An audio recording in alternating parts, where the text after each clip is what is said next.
on in. Hey, how are you? Watch the step in front of you. Come on in. How are you? How are you? What's going on? Treble, mid, bass, reverb, master, on. I like the on. That's the deputy.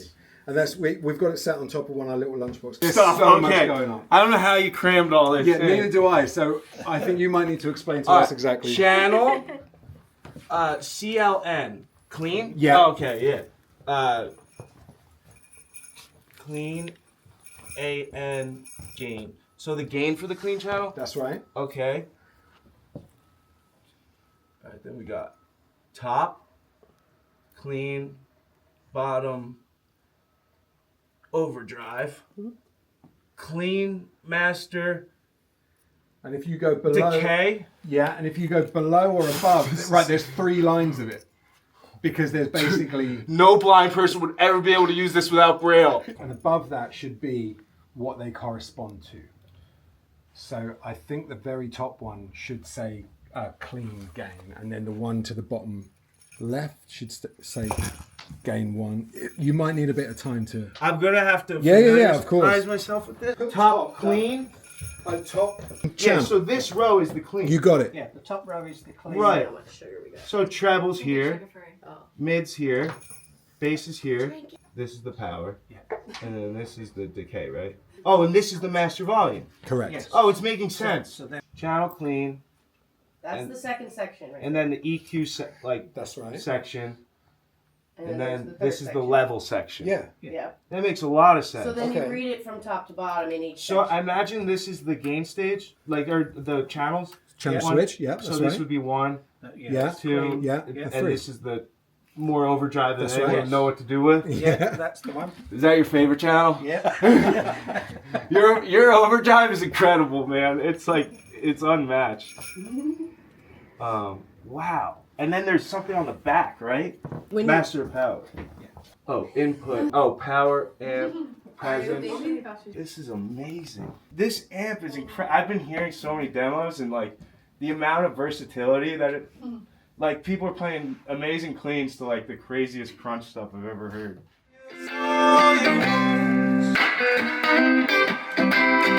Never heal the ones I got from losing you. Always wanna stay in black and blue. Always wanna stay in black and blue. My friends say I should act my age. Oh, but lately I just can't behave.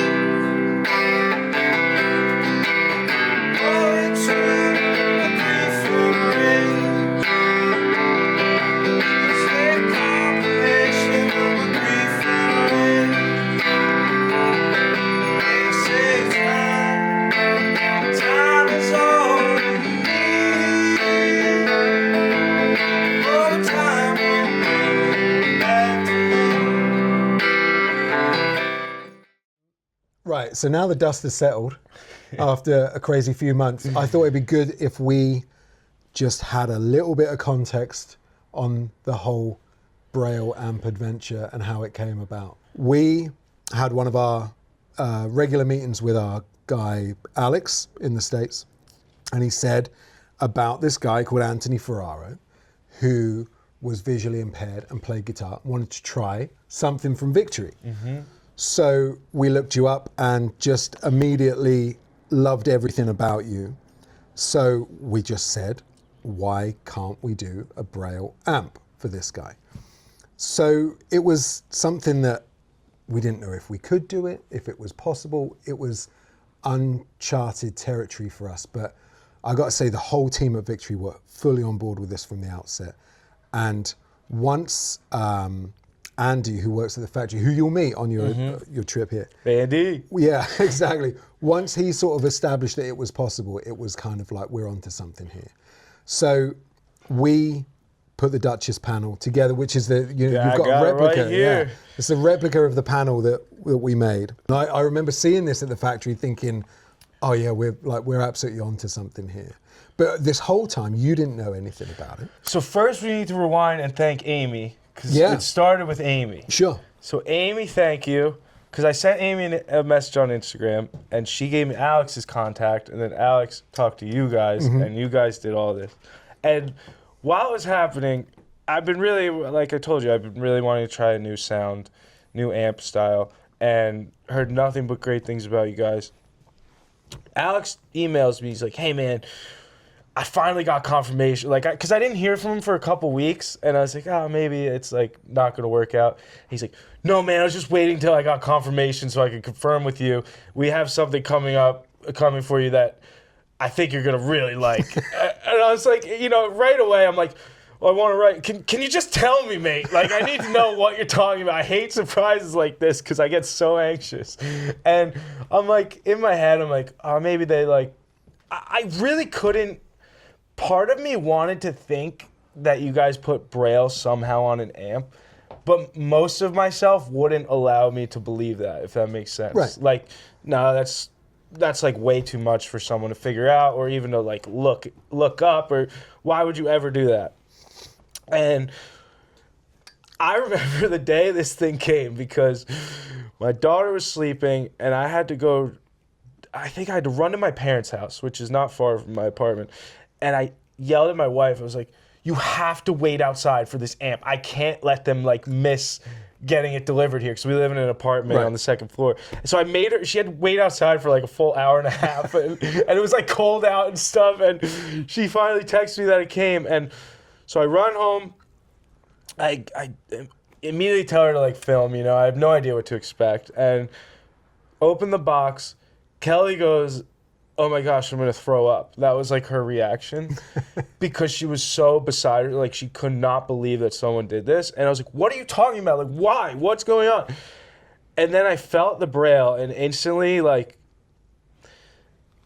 I thought it would be stickers if you did Braille. Right. Like, I thought you'd put this like tape on it maybe. The fact that it's like in this plate, and I can't explain the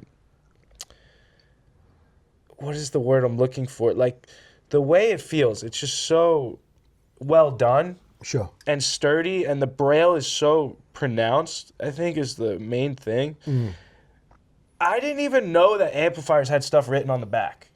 You know what I mean? That's one of the things you say in the original video. Yes. Which I think struck a lot of people when you said that, and goes to show what, the sort of thing you have to deal with, the fact that you didn't realize that there's rear panel features on an amplifier. I remember just like immediately, I was like, you have to drive me to my parents' house right now, because that's where the jam room is. Right. And I like get to dial this in. I dial in what I think is going to sound right, like all at noon, and just kind of test it out. When I played the first like chord through that amp, the responsiveness and like just the upgrade from, what I was using, it was incredible. And then I was able to be like, oh man, I kind of want a little more treble. And then I could just go to my amp, turn around in the middle of a jam. So if I wanted to change anything, usually I would have to memorize it. But then even if I memorized it, it was the knobs weren't accessible either, because you could just spin the knobs but have no idea where it's actually on, And you guys changed it to the chicken head knobs. Is That's that what right. it's called? Yeah, with the pointers. With the pointers. Yeah. And being able to just dial that in, like, I would have to ask my friend, they would have to stop playing if I wanted to do it in the middle of a jam, which I would never do. I would never ask someone to change it in the middle of a jam. But I would have to ask someone and stop everything, and they'd have to read through, like, your treble's at this, your bass is at this, middle's at that. And then I'd have to ask them to adjust it to the, like, can you put that at 8, or whatever. And when I was able to just, the first night, we were in a jam, in the first jam, and I was like, I just want a little more treble. And I turned around and felt through the controls, and just feeling across, like, oh, well, I got my depth, speed, master reverb, dwell, bass, middle. Oh, treble, here we go. And, like, get to turn the knob and then the lines, so, like, you even knew where the knob was. Yeah. It was, I don't know how to explain it. Like, it's the best feeling in the world. And my bandmates are like, I can't believe you don't have to ask us anymore. Like, they can't believe it. It's amazing. I mean, from our side, like I said, we developed this and just hoped that we had it right, because we had a very limited time. We first spoke about you in the November. The amp went into production in December. I really wanted to get it to you for Christmas, but we launched the MKX. We were about to launch the MKX at that point, and our factory was absolutely going crazy with orders for those. So it got to you just after Christmas, just after going into the new year. The new year. And the thing that I think, the reason that I think the video worked so well is because it was so genuine. And it wasn't like we were saying to you, dear Anthony, we've done Braille on an amp. We're going to send it to you. Please have your cameras ready. Please do this. Please. We didn't. You didn't ask for anything. We didn't ask. We just wanted to be able to send this to you. And we hope that perhaps, having seen everything you did, if we could have a small portion of what you did with all your videos and we be in it, would be amazing. If you would have just sent us an email and said, I got the Braille amp, I loved it, thanks very much. For us, it still would have been mission accomplished. But when you sent the message to us saying, I've just got the amp, I've done a video, and it will be going out on TikTok tonight or whatever. Yeah. I remember sitting down with my family, and I'd got my daughter to follow your TikTok, and one of my sons already knew who you were. And then when my daughter said, oh, Anthony Ferraro is posting a video, and we put it on, and like there wasn't a dry eye in the house, in our house, and all the Victory, the WhatsApp group we had just started going crazy with what we'd seen. It wasn't staged, it was so genuine. I think that's the beauty of this too, because you guys didn't ask for anything in return. No. And that's like, that just goes above and beyond. And Alex said, he's like, I can't tell you, but I think it's something you're going to be really excited to show in videos to come. Like even just in the background of videos. The whole question all the time was, why wouldn't we have done it? Because we're always up for a challenge. We're always up for trying to do something different. But we were amazed that no one else in the industry had done anything like it before. But I'm not going to name any names, but there's like huge companies that could do this no problem. And it's just incredible. Yeah, and I feel like I'm saying incredible too much, but it's like the only way I can do it. I really do get speechless about this. I think like I was saying to you earlier, if it means raising awareness for the whole community to show that it can be done and others follow suit, then we're all for it. We don't take ownership of doing it, even if we were the first ones. But if other brands start doing it, I know that you're spoken to about other things you're working on with other brands at the moment off the back of this, which is amazing. And that's what they said. They were like, we don't want to, ride Victory's coattails or whatever, like copy them, but it's a great thing. Yeah, and I think we can make this happen as well. Absolutely all for it. When I was born blind, I had my degenerative eye condition called Leber's congenital amaurosis. And my parents were told two things. They said, I was the only kid of theirs that was blind, the youngest of 5. And the doctor said, no matter what it takes, treat your kid like you would any other kid. But number 2, no matter what it takes, make sure he's literate in Braille. Like that he becomes literate. And I was supposed to go to the public school in my town, like primary school. And they wanted to teach me Braille 2 hours a week. That was all they wanted to offer. And my parents said, absolutely not. This is not, there's this whole law about equal opportunity in terms of education. And that's not equal, like learning 2 hours of, what if you only learned 2 hours of reading a week? It would have taken forever. So they went, found this school in Philadelphia, and we ended up being in a 2-year court case where we had to fight for me to be able to get transportation from New Jersey to Philly to go to this school to get a Braille education. And my mom fought so hard for me to have a Braille education that we left the rest of my family during the week for 2 years and would have to stay in a 1-bedroom apartment just so I can go to this school during the week and learn Braille. And so my passion has become like advocating for Braille now, and especially in a world where they're kind of trying to put Braille to the side, like audio's enough, they're trying to tell people, and there's nothing better than, people can read you something, but when you're able to read it yourself and interpret it yourself first, like not in someone else's voice, it's huge. And to be a part of, to be like somewhat of the inspiration for Braille to show up on an amplifier, like I could cry 1,000 times over. Yeah, and like, of course, yeah. It's just like honoring the hard work my parents did to make sure I could read Braille. Absolutely, because had you not had that, then this would have meant nothing. Nothing. Yeah, absolutely. The other thing was that very quickly after your video started going viral and I remember when you put it on Instagram the following day, I went to bed, I woke up the following morning, it had 7 million views overnight. We're currently at a point where the video has now been seen. What did you say to me? I think it's close to 40 million across every platform. 14. It's over yeah. 20 million on YouTube alone. And people I speak to and, just friends and stuff, I'll tell them about it and they're like, oh, yeah, I saw that. It came up. Yeah, it's nice when the algorithm works how it should do. Right. And we were very quick to then say, look, off the back of what we'd learned from doing this for you, it was no problem for us to then be able to offer it to the whole community, which is something we now do across all of our amp ranges, that we offer a Braille alternative for no extra cost.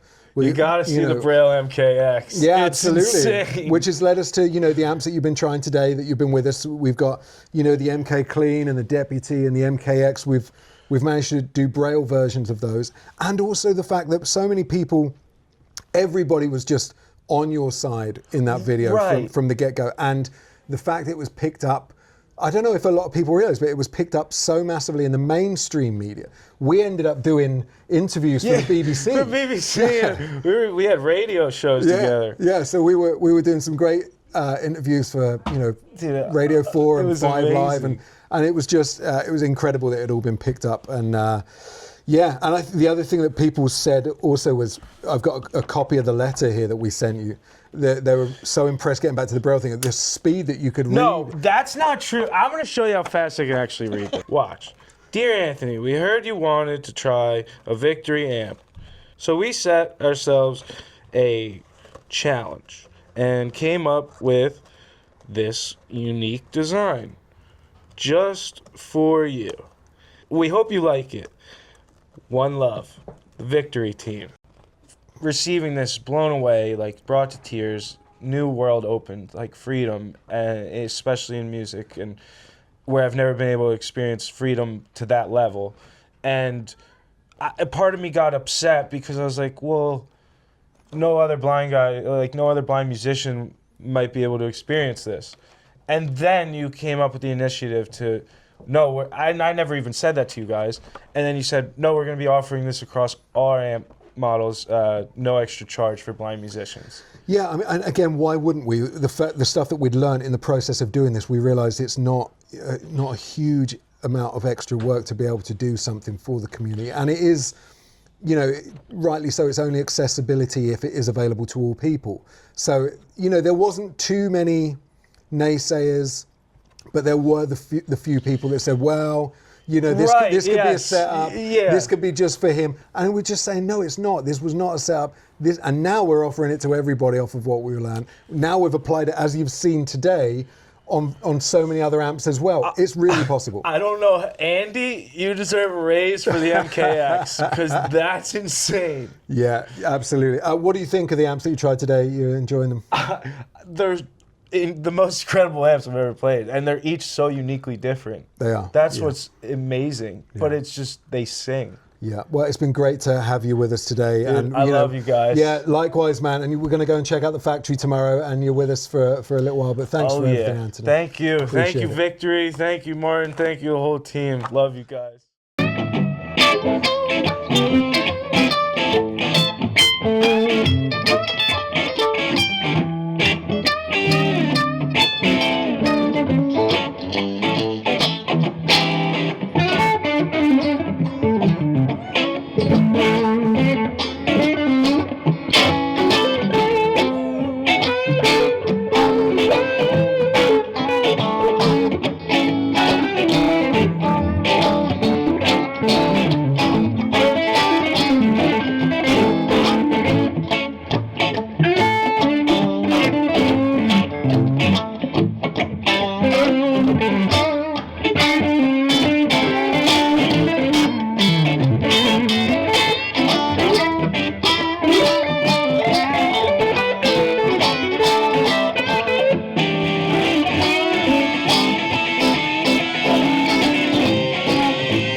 Thank you.